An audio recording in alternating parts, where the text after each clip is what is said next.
lately I've been seeing a lot of people with road rage and going crazy on the street, like breaking, like people just being rude and crazy. And like that never used to be the case, at least not where I live. And now I feel like it's everywhere. And I feel like I used to only see it maybe once a week, and now it's like every day, maybe even every trip. I see people cutting people off, people like chasing other people. This woman chased me into a parking lot, and like, I don't, this is Arizona, so out here you can carry guns and stuff. There's like the gun laws are not crazy.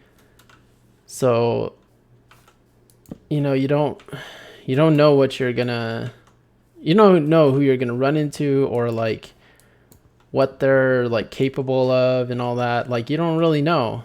So it's sketchy, and people have been getting shot like recently near me within a, like, I would say within a mile radius. Someone was shot the other night because of road rage.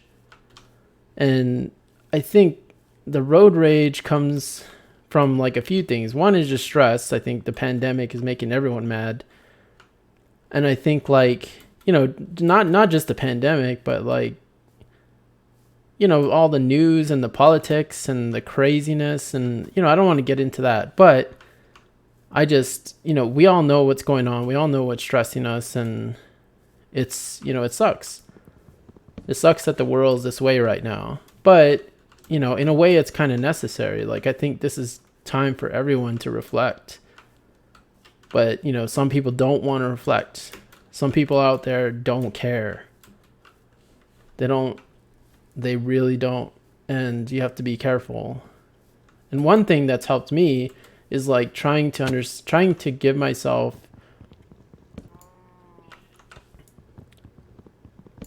trying to respect myself basically in a way where like I don't need to stoop to their levels. And the other thing is like I don't know the context. I don't know why they're doing what they're doing. Like I'm not trying to figure it out either. It's not my responsibility to take care of them, but at the same time there's this like idea in my head that's like, oh, they should be waiting for the light. They should like, wait for the right of way or whatever, or they should not be on their phones. I see that too all the time. And it's like that word should, or like this person should be doing that, or that person should be doing that, or even I should be doing this, or I should be doing that, is like where I'm trying to get to is, and I guess with this point is that like the whole word should is like,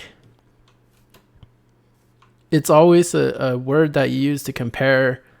It's always a word that, you use as like a tool for, what your expectations are, even though that's not the reality of things.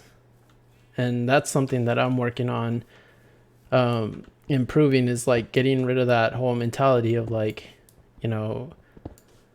always wanting to be right, always wanting people to also, want the same good things in life, because not everyone wants the same good things. There are people out there that don't want the world to exist the way, like there are people out there who are spreading the coronavirus like intentionally. So that whole word of should is like, that I think is a way that you can easily create anxiety in yourself, and you can create depression and all those other types of feelings, because you'll never live up to that should word. Or even if you do, it's not even satisfying. Even if even if this person waited for you, right? Like this person like went out of their way to like wait for you, to go right. You're not even going to notice that person. You're going to notice the people who didn't. The people who didn't, those people are going to remind you that the world should be better. It should be this other way. And that's the other thing too with like Biden and stuff like that. And like the whole politics right now is just like there's a lot of people saying should, and I think that's not a good way. Like for instance, if someone cuts you off, that like there was a woman that chased me when I cut her off because she was on her phone and I didn't want to wait for her to get off her phone to make a right hand turn, so I drove around her and then she chased me. And in Arizona you have to be careful because there's the gun laws out here are really not that strict. So you don't know who has a gun. You don't know like if this person's crazy, deranged, whatever. Well, anyway, this lady chased me into a parking lot and I just kept driving and I couldn't shake her off. And I didn't care because I saw her. She was like an older woman. So I just got off and I just started walking into the store. I didn't mind anything, even though she was like chasing me. But at the same time, I was careful because I was looking to see if she had a gun or if she was like psycho or whatever. And the lady got out. She started to confront me. And I told her that if she's going to go any further, then I'm going to have to call the cops. And I started calling 911. And that's when like she heard the phone ringing in my car, because it's like when I'm close to my car picks up the audio and like assumes that I want to make a call in the car or whatever. And like she heard the 911 operator and then I told her, I was like, do you want to deal with this way with the police, or do you want to deal with this or do you want to go home and not deal with this? And she sat there and thought about it, and then I convinced her to leave just from saying that, because it is a pain when the cops come and all that and writing up reports and stuff like that. So like, and plus it was the middle of the day when we're all at lunch, so I assume she was on her lunch break too. It was crazy. And I think like pre-pandemic or like any other situation, like that wouldn't have been the case. But there's that whole mentality in her head. She was probably like, this person, should not have done this. This person is not being, smart or whatever is her phrase. She was going nuts. Like I barely heard a lot of the words she was saying because she was just screaming. But for me, I sized her up and I didn't feel threatened by her, physically, but you never know if she had a gun or not. But at the same time, it's like, that was not smart of me either. Like I should have just drove to the police department and just like let the police handle her, because she's going to do that to someone and that person may not have the same patience or might be one of those people that were killed the other day. Like there was a shooting near me, near like on the road. It was a road rage incident, but it ended up with like a gun battle basically.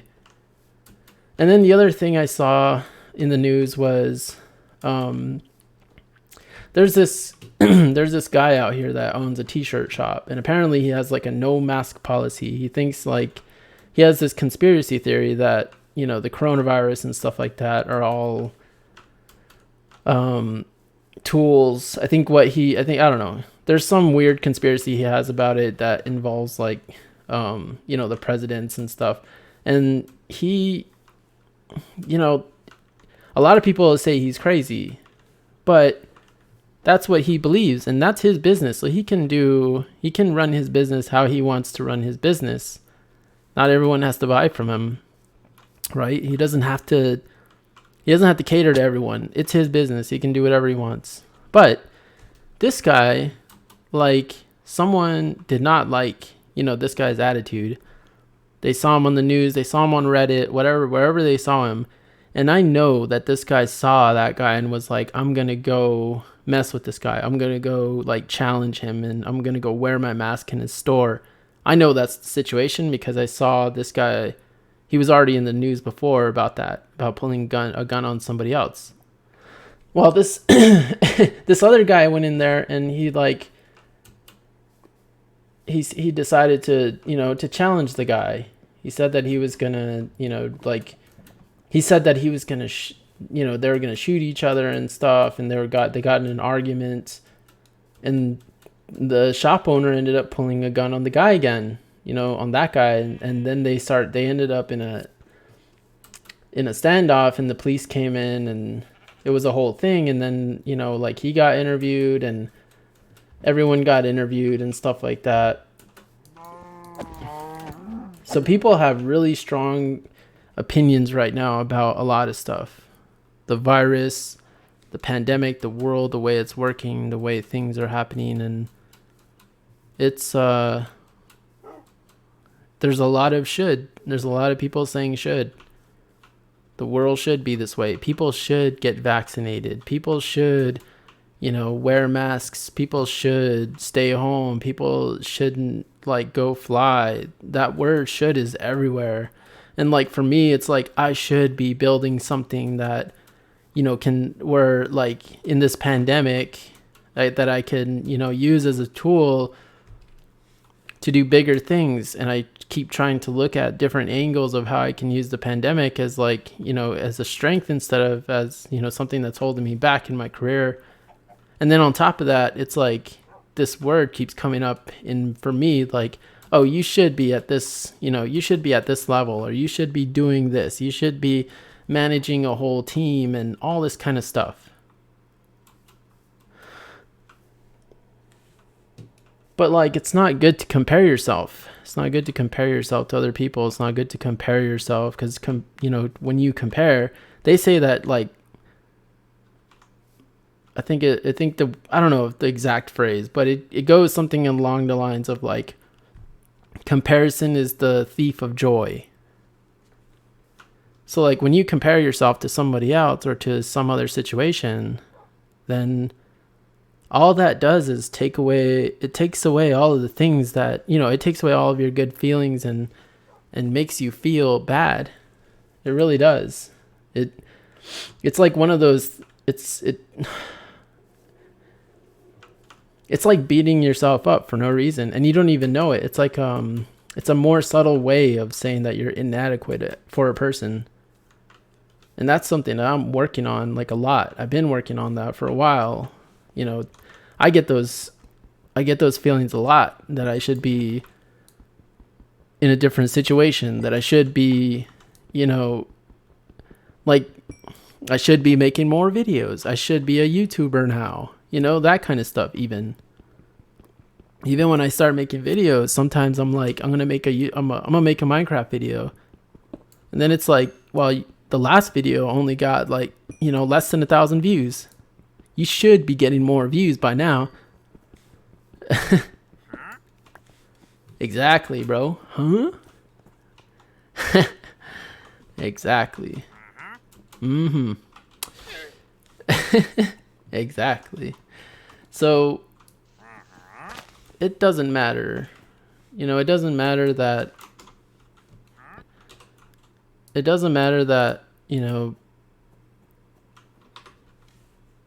where I should be or where I shouldn't be. I'm here now. I'm right here. I'm making a video. I'm doing something. Like, should I be doing something else? When I say that, I felt that feeling of, yeah, you should be doing something else. Yeah, you should be working on, X and X. You should be working on you should be working on this. You should be working on, like X, Y, and Z, A, B, like that kind of stuff. You should be working on A and B to get to C. You should be working on X, Y, and to get to Z. That kind of stuff, right? Like, it's like you should be working on these different things. Instead, you're over here making a YouTube video for less than 100 views or whatever. I don't know. I don't even know. I don't even look at the view count anymore. I just make videos. I don't care. Like, that's part of it too, because if I look at my statistics and stuff, all it does is make me not want to make videos. And I want to make videos. I want to do all of this. Like, it's fun. It's fun to make videos and to see comments and to get feedback. No matter how many people do it, it's always fun to get a comment. Even if it's like one comment, that's fine. Even if it's like thousands of comments, that's even cooler. But it's, but every comment is like a single person, is like a person with like in a different situation, in like a totally different world than you, and that person found something in your work or in your video or in your music or in whatever you make or whatever you put out in the world, and they went out of their way to give you something in return, and that in return is their opinion or their idea or their, they wanted to speak because they felt that familiar feeling with, whatever your project is. They felt it, and because they felt it, they want to give you some feedback, or they want to agree or disagree or whatever it is. Like, they felt like an emotional enough pull to like actually fill out the comment form and hit submit. So it's just, that's really something that I admire about, getting any kind of feedback about anything. Even when now my mentality is changing, like when I go out and I go job hunting and stuff like that. Because when I go job hunting, it's like, it's nice now. The mentality I have now is like, okay, I filled out, I did all this stuff, and I'm, like, for my job, I have a job right now, but I don't feel that it, I just don't see that it's going to work out well. So I'm trying to make my way and find something better. But like, it's at times it's a little rough because, I don't even know what's going on with my current job. So it's like, I'm in this weird situation where I feel like I need to figure something out, or I should be figuring something out before, something happens where I don't have a choice. Like right now I have a choice and I want to have that power, but it's like, do I need to? So instead of that woman, instead of me saying this woman should be moving by now, if I just waited and I just, waited till this lady was done with her, whatever she was doing, and she left and she made the right hand turn, and then I just went after that whole event wouldn't have happened. Maybe it would have, but in a different way or something. But me saying that this should happen is something that, like, or if someone cuts you off and you're like, I'm going to go cut this person off back. It's like, instead, you see this person driving crazy. All you do is you adjust yourself. You're like, I'm going to avoid this person. I'm going to avoid, because I'm not going to allow them, I'm not going to force, their elitism or whatever feeling or whatever is angering them. I'm not going to allow it to affect me too. I'm going about my day. I'm driving. I'm doing a good job. That's all I can do, is drive the way that I expect myself to drive, and to be respectful and to be safe. Because right now people are crazy. But even if that wasn't the case and someone cut me off, now it's like, okay, I'm not going to get dragged into their dramatic feeling or their drama. I'm just going to relax and adjust. I'm going to avoid this person, and I'm just going to like make sure that they're not trying to hit me or whatever. Or if like the case comes again where someone chases you, you just call the police and let the police handle it.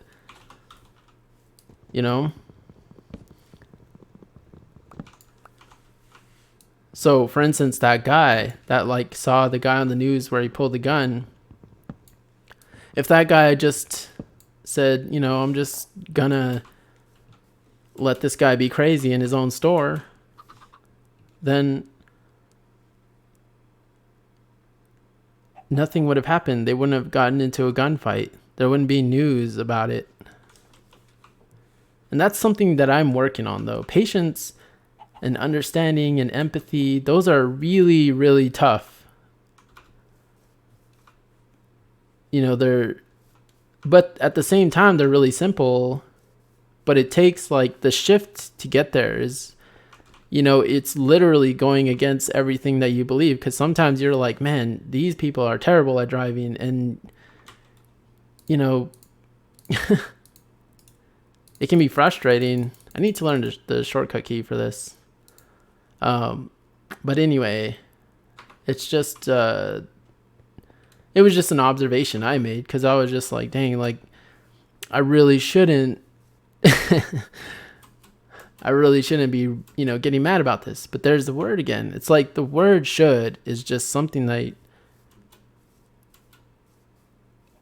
just ruins a lot of your mentality. It just takes you out of it takes you out of your natural self and you naturally just existing, and it puts you into this comparison mode, and that literally steals joy from you.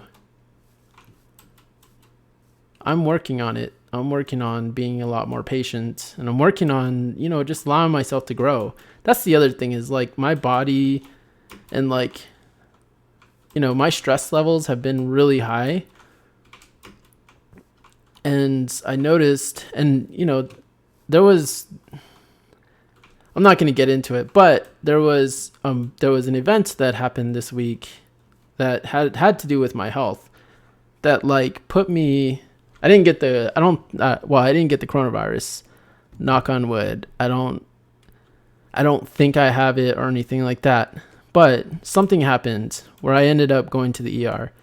They let me out right away because, they noticed that it wasn't anything too crazy. I just happened to faint.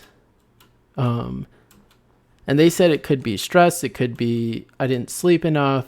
It was not dehydration. It was not any of that kind of stuff. I just fainted.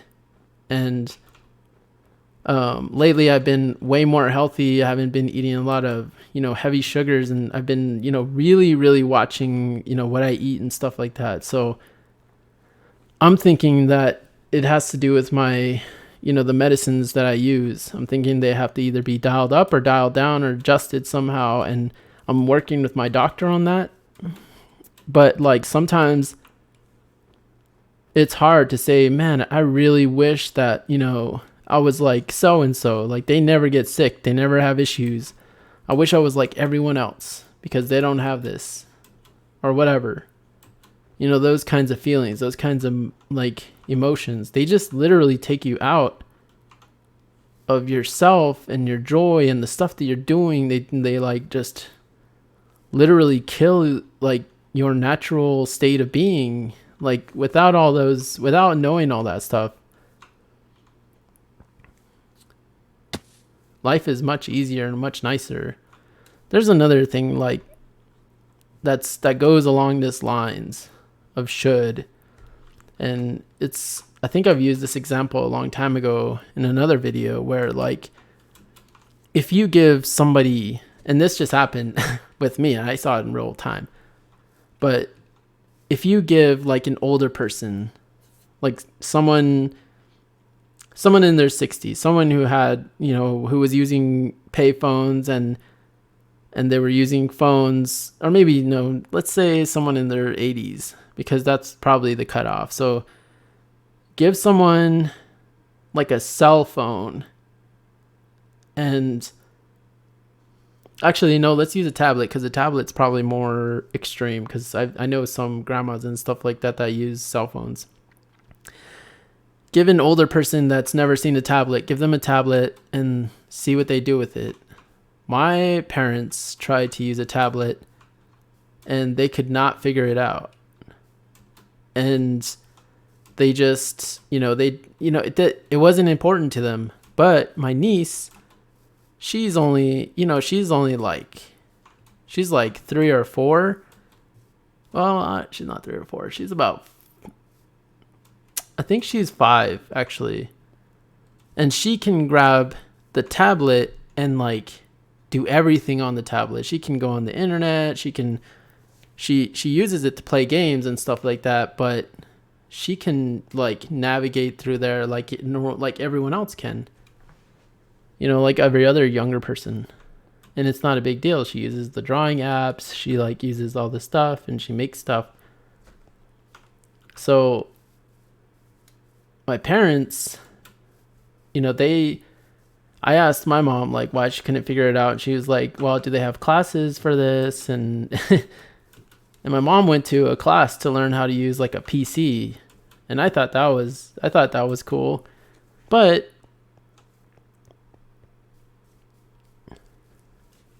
I know that in their minds, they're saying like this should be this way, or like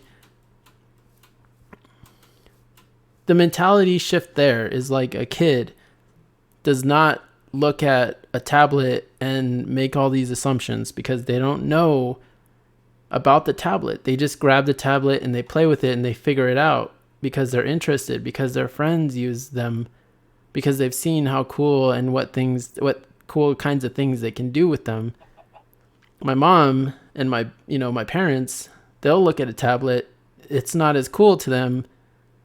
And they also have years and years and years of training on like analog kind of equipment, like, using pay phones instead of cell phones, or using, home phones, that kind of stuff.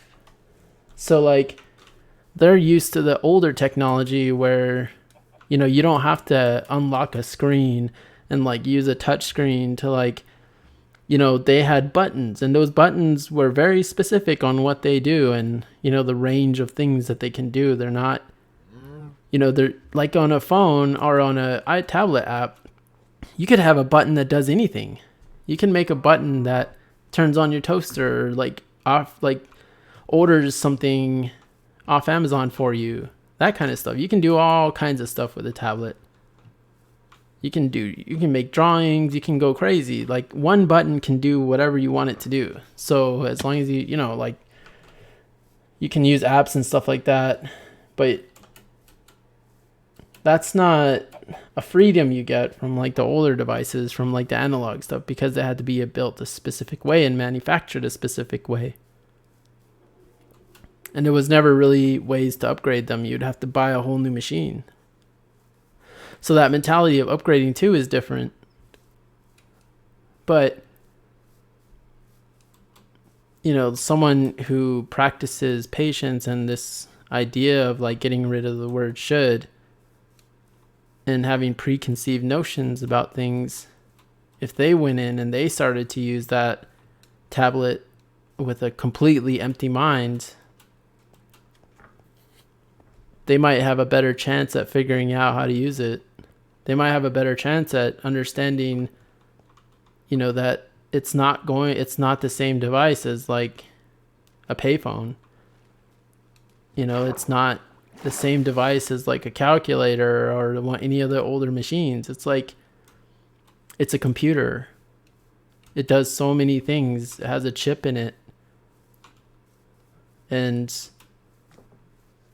there's no, like my dad, he was like, I want my phone to click. I don't like having buttons that don't click. Because I was asking him why he doesn't use like a smartphone. And he said, because he uses the old flip phones with like the real buttons on there. And I'm just like, why? Like, why do you like those? And he said, well, they're just easy. And then I was like, how do you remember all the phone numbers? And he's like, and he pulled out a little book, and he has a little book with like everyone's phone numbers in it. He's like, I don't need to do all that. He's like, I just open up my phone book and I have access to everyone's phone number, and it works.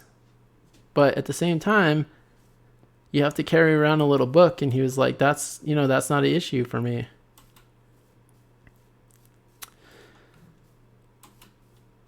Whereas someone who never used a phone before and gets a hold of a cell phone, they're going to learn how to use the address book. They're going to learn how to use the contact list and all that kind of stuff inside of the phone, they're going to be open to it. They're not going to say that this should be like this, that there should be a book on the back of your phone that you can flip through and you can write in.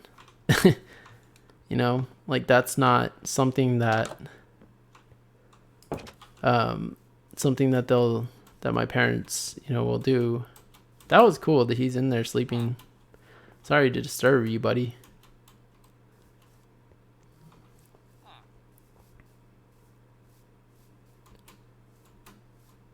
So I'm working on like being a lot more patient with not only with everything, but it also stems from this idea that like the other thing is it stems from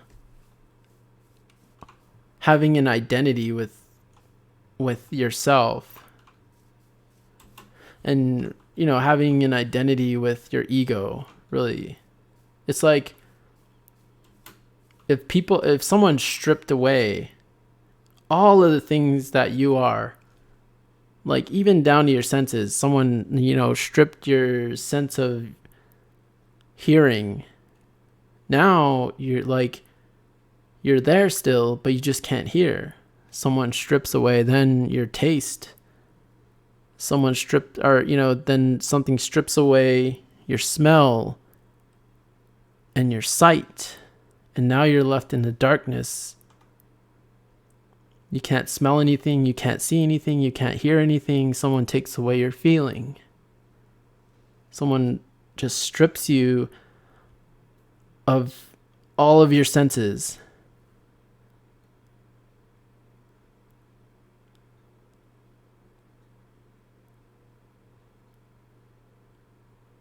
You're still there, experiencing it. You're still there experiencing something, right?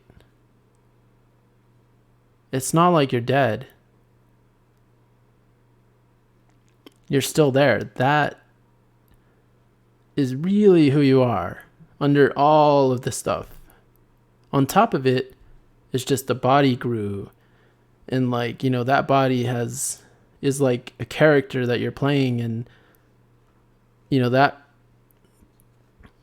I just watched Bruce Lee yesterday. So on Bruce Lee's one of Bruce Lee's movies, he was explaining to a student that, you know,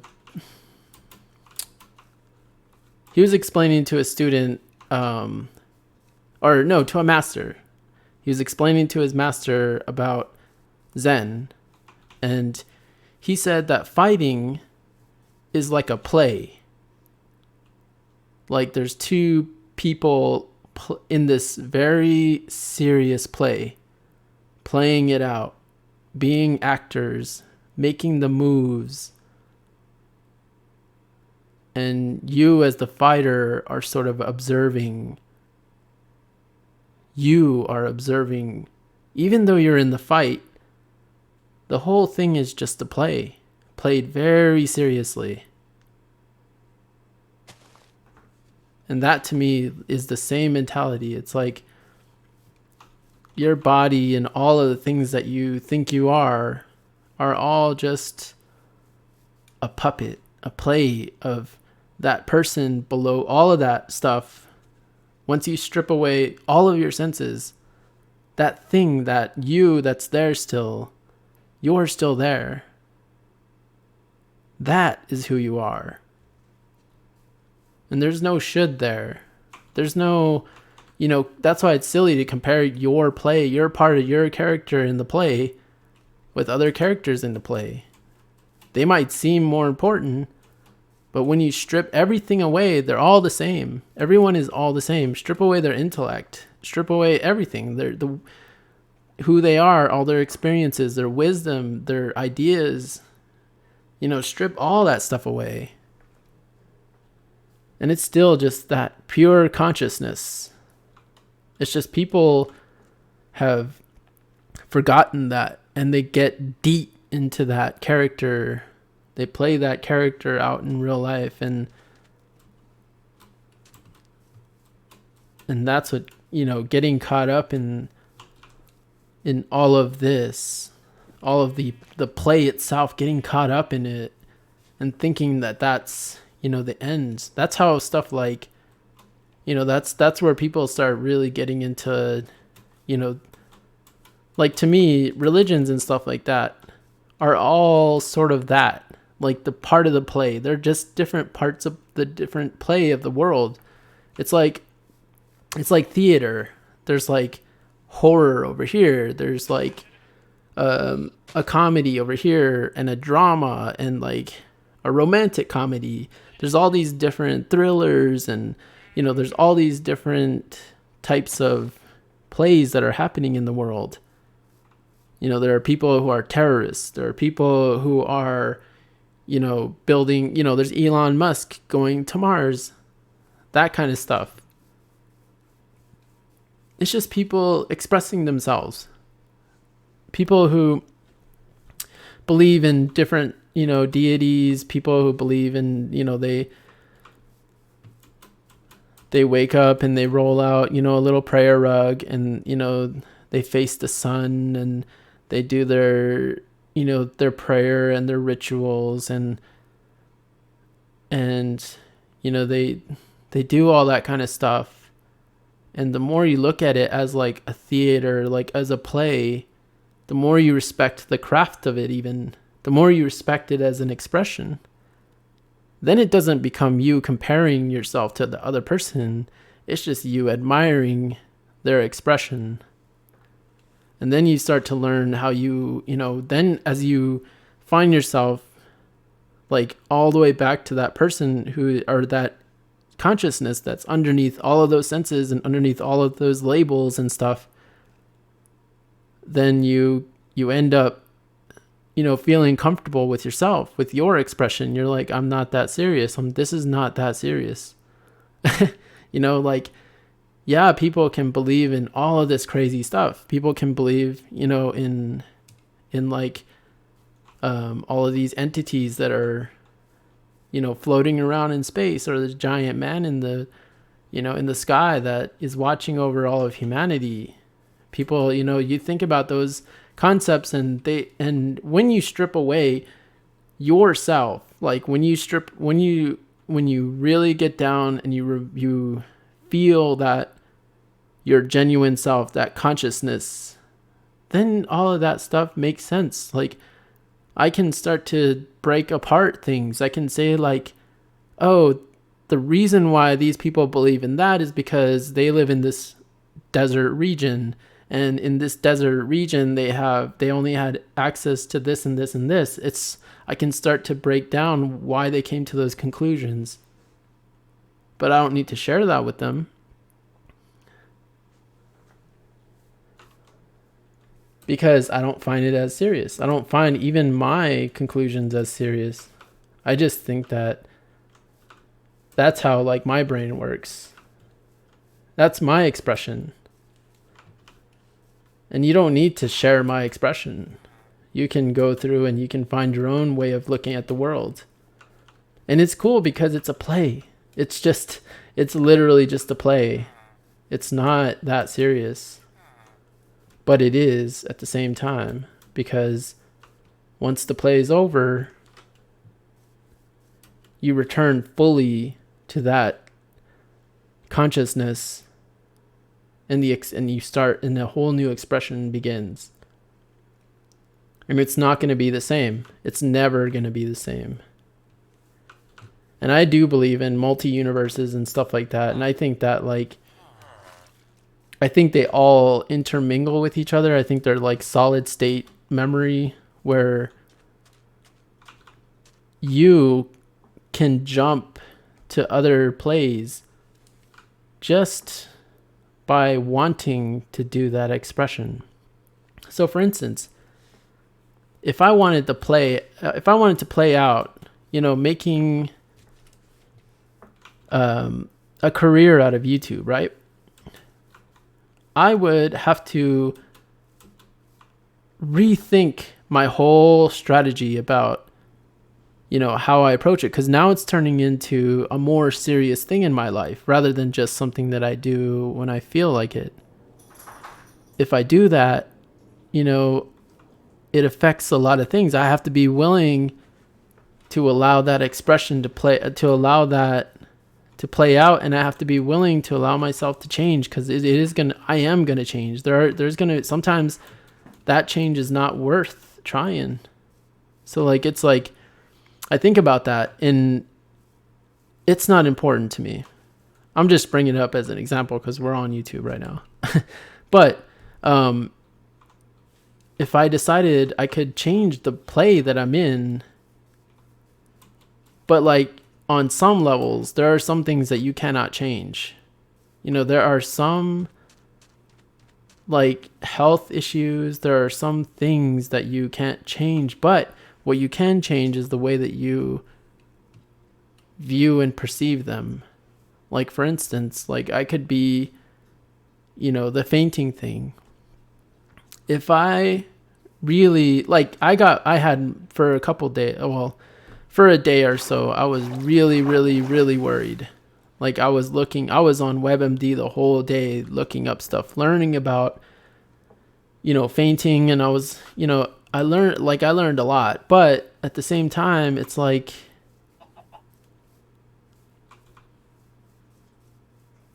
I'm feeding into that event when it could have been nothing. It could have been a one-time event. It could have been an anomaly, but it is something that, I felt that I should at least put time into, but I didn't need to worry and say like, oh, and there, I did get those thoughts too, where I was like, dang, I really wish that I didn't have, I really wish that like I was like my friends, and my friends it never happens to them, and all that kind of stuff. It's like, it is going to happen. Things will happen to you. And it's all about just like reminding yourself that before all of the world and before all of these events and before all of this, you are this pure conscious being underneath it all.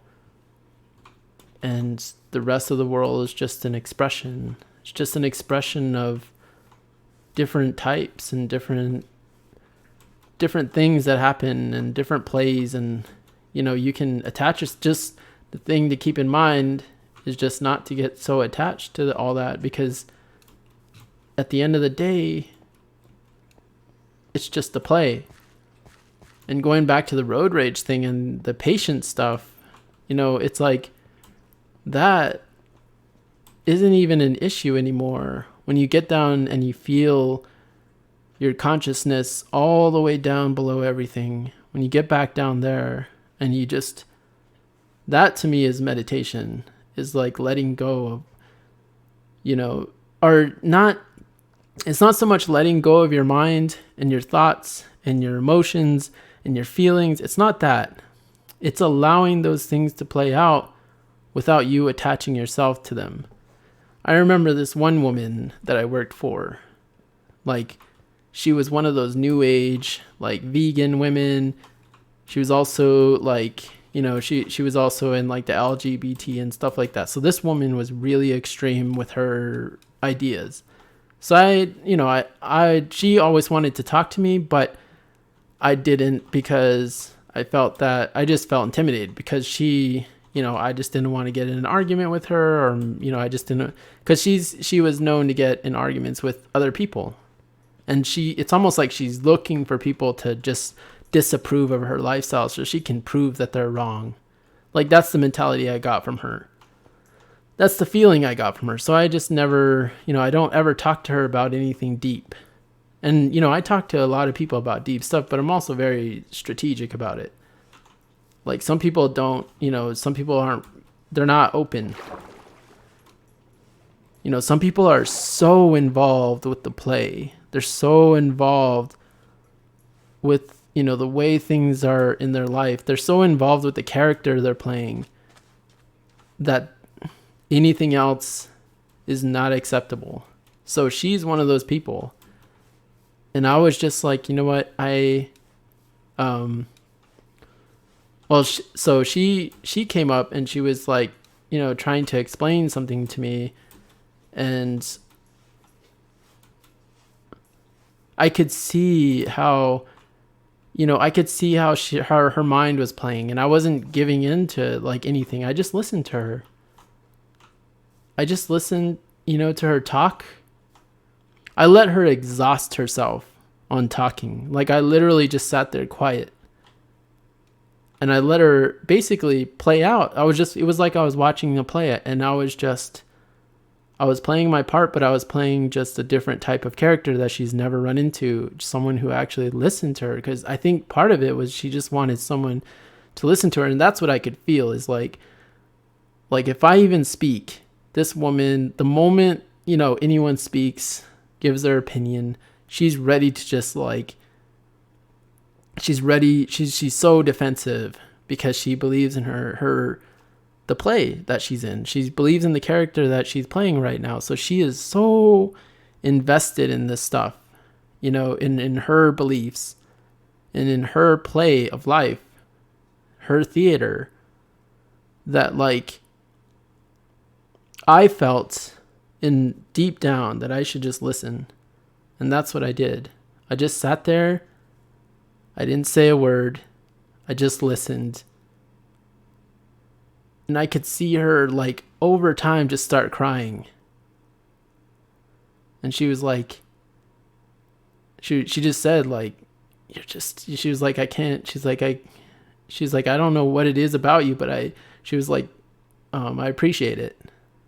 And I knew what it was. I knew it was just because she was so like caught up, and it was nice to take a break for her. It was like she exhausted herself in the play. Like I made her like believe so hard and so strong in her stuff, and she was looking for every angle, and I didn't play along with her. I gave her a glimpse of like what it was like before. I gave her a glimpse of what it was like before she took arms and started like saying, you know, that this was, you know, her way of life, and this is her character, and you know, people have opinions, even positive opinions. She would tell me that stuff over time, but you know, the first interaction was really important. But you know, that was also me after I had started to explore this whole mentality. And to me, that was one of those moments where I was like, wow, this is like, I'm on to something. There's something here with this concept. And it sounds like my dog wants to go outside. So I appreciate you guys for listening. And I hope you guys have a good day. I hope you have a good play today. And yeah, enjoy yourself, guys.